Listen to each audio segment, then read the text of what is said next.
संगत जी, प्यार से कहना दान निरंकार जी। सभी महापुरुषों संदेश संतों का सुन रहे थे, चाहे वो कोई भी भाषा में रहा हो, वो किसी भी उम्र में किसी ने दिया अभी, या वो बहन हो, भाई हो, बुजुर्ग हो, बच्चे हों, तो बात संदेश यही कि इस जीवन में जो असली मकसद है, जिस जीवन का, इस परमात्मा की प्राप्ति, अपनी आत्मा का कल्याण, वो करना, इस परमात्मा के साथ जुड़ के इस निराकार को पहले ब्रह्म ज्ञान द्वारा देखकर फिर इससे इसके प्रति विश्वास होगा तो ये प्यार स्वाभाविक रूप लेगा। तो हर किसी ने यही संदेश दिया कि अपने जीवन में अपने कर्तव्यों का पालन तो करो, पर हर समय इस परमात्मा के एहसास में रहकर। तो ऐसा भक्तों का संदेश तो युगों युगों से रहा है कि ये जीवन में इसको पूर्णता से ही जीना है। आए हैं तो इस संसार को जितना सुंदर हमने अपने जन्म के समय पाया, उससे ज़्यादा सुंदर छोड़ के जाना है अपने कर्मों द्वारा भी। और ये जो साफ सफाई का भी लिहाज कि एक कचरा नहीं फैलाना है, तो कैसे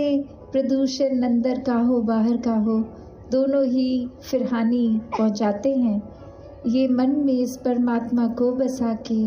एक मन पावन जहाँ होता है, वहीं एक भक्ति को भी मजबूती मिलती है। कैसे आज बार बार विवेकानंद जी का भी जिक्र हो रहा था, कैसे उन्हीं की एक कहानी जो अक्सर आप सभी ने सुनी है कि कैसे एक शेरनी जो बिल्कुल एक बच्चे को अपने जन्म देने ही वाली थी, और वो किसी वजह से एक चलते चलते एक पहाड़ से कूद के दूसरे तक जाते जाते में एक ये बच्चे का जन्म ऐसे हो गया कि वो साथ नहीं उस शेरनी के उस पहाड़ के उस तरफ कूद पाया। और वो जहाँ नीचे आके गिरा, वहाँ भेड़ थे, बहुत ही एक बकरियों भेड़ों का झुंड था। और फिर वो शेर का बच्चा चाहे था तो शेर ही, पर अपने आप को उसी तरह के माहौल में पालन पोषण होने लग गया, तो वो अपने आप को एक भेड़ बकरी ही मानने लग गया। एक भेड़ की तरह ही वो, उस तरह ही जैसे जैसे वो पूरा झुंड करता, वैसे ही वो अपने आप करते रहता। और अब वो पूरी तरह से ये मान चुका बड़े होते होते कि मैं एक भेड़ ही हूँ। जब भी वो देखते कि पूरा झुंड भेड़ किसी शेर इत्यादि को देखकर दौड़ रहा है, तो वो भी उन्हीं की तरह दौड़ने लगता। तो फिर एक शेर ने जब ये देखा कि एक और शेर अपने आप को कैसे भेड़ ही मान के उनके जैसे उठता बैठता खाने लग गया है, पर अपने असली रूप को पहचानता ही नहीं, तो ये बहुत ही, जहाँ उसको शिकार के लिए तो निकला वो शेर, पर ये चीज़ देखकर वो प्राथमिकता बन गई कि पहले मैं उस शेर के बच्चे को ये समझा तो दूँ कि तुम रहते चाहे भेड़ों के साथ हो, पर हो तो शेर ही। तो वही परिचय के लिए वो जैसे ही उस यंग शेर के पास जाता है, तो वो उसी तरह अपने बचाव के लिए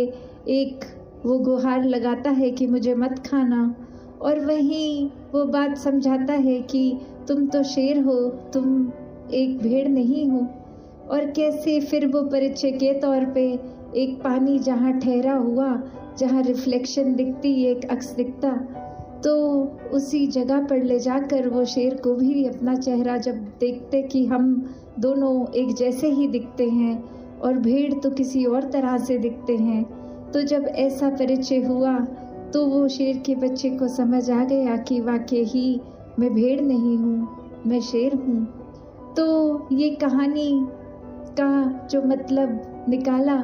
वो यही कि कैसे हम इस आत्मा, ये जो इतने सारे 84 लाख शरीर बदल बदल के, कभी पशु पक्षियों के शरीर में, और जब मनुष्य के शरीर में फाइनली आए,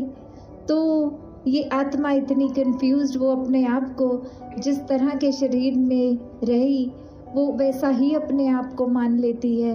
वो ये भूल ही जाती है कि असल में ये पहचान नहीं है। असल पहचान तो इस आत्मा की ये परमात्मा ही है। और कैसे फिर ये परमात्मा के दर्शन जब हो जाते हैं ब्रह्म ज्ञान द्वारा इस आत्मा को, तो जहाँ इस मानवीय शरीर में रहते रहते ही ये संभव है, वहीं इस जीवन में वो अपॉर्चुनिटी की जब ब्रह्म ज्ञान मिल गया, ये निराकार, ये परमात्मा साक्षात हर समय के लिए नज़र आने लग गया, इसके एहसास में रहने लग गए, तो फिर ये जीवन जीते जी एक मन से तो भ्रम भुलेकों से ये मुक्ति उसी समय मिल जाती है। ये फिर पहचान में आ जाता है कि सभी इंसान, सभी इस ब्रह्मांड में जो भी है सब एक ही हैं। एक हम वैसे जीते जी अगर किसी से नफरत भी करते हैं तो उस दृष्टि के जीवन में आने के बाद कि परमात्मा सामने वाले में भी है, हम में भी है, हर जगह है, तो ये नफरत के कारण भी एक अपने आप ही ख़त्म हो जाते हैं। हर एक के लिए ये दिल आदर सत्कार प्यार करता है, हर एक के लिए समर्पित भाव से सेवा का भाव भी मन में जन्म लेता है कि हमने हर समय हर एक की भलाई के लिए ही अपने कर्म बनाने हैं। हर एक को किस तरह आराम दे सके, एक उनके जीवन में किसी तरह कंफर्ट दे सके, ऐसा फिर प्रयत्न लगा रहता है। फिर एक सेल्फिश होके, खुदगर्ज होके जीवन नहीं जिया जाता। फिर एक अपने ऊपर अपने आप से उठ के सेल्फलेस होके एक हर एक के प्रति ही हर एक के जीवन में कैसे सुधार आए। और ऐसा ही जीवन संतों का रहा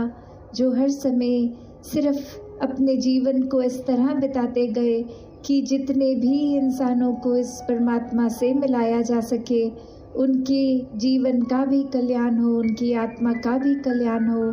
ये जिस मनुष्य शरीर में आए हैं तो ये जीवन जीते जी भी इस तरह जिएं कि वो मानवीय गुणों से ही जीवन भरा हो, मुँह से मधुर वचन ही निकले, कठोर वचन ना निकले, एक कर्म भी किसी को चोट ना पहुंचाने वाले हों, एक मरहम लगाने वाले हों, एक दवाई का काम करें, एक अपने जीवन में हर किसी के हर तरह की एक बस मिठास ही हो। और ऐसा ही जीवन फिर संत जहाँ खुद भी जीते हैं औरों को भी प्रेरणा देते हैं कि परमात्मा से जुड़ के अगर कोई काम करोगे तो वो भक्ति बन जाएगा। अपने स्वभाव में भी ये फ़र्क खुद ब खुद दिखेगा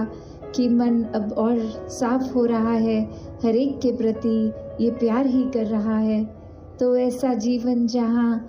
जीता जा सकता है, हर एक में वो क्षमता है इस परमात्मा के साथ अपने आत्मा का मिलन कराने का, तो वो एक ब्रह्म ज्ञान द्वारा ऐसा मिलन जब हो जाता है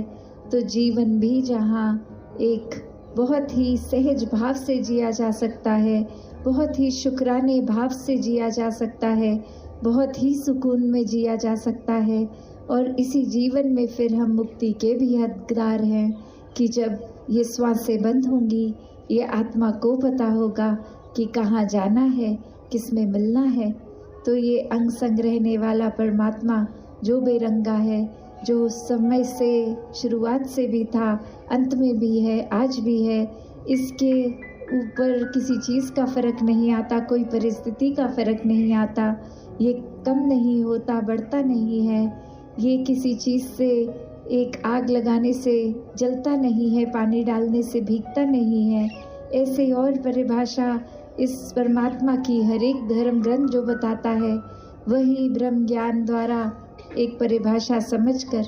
अपने जीवन में इस परमात्मा को हर समय देखकर एक भक्तिमय जीवन हर कोई बिताए। सेवा सुमिरन और सत्संग के ऊपर अपना मन जोड़कर हर एक श्वास को व्यतीत करें। साथ संगत जी, धन निरंकार।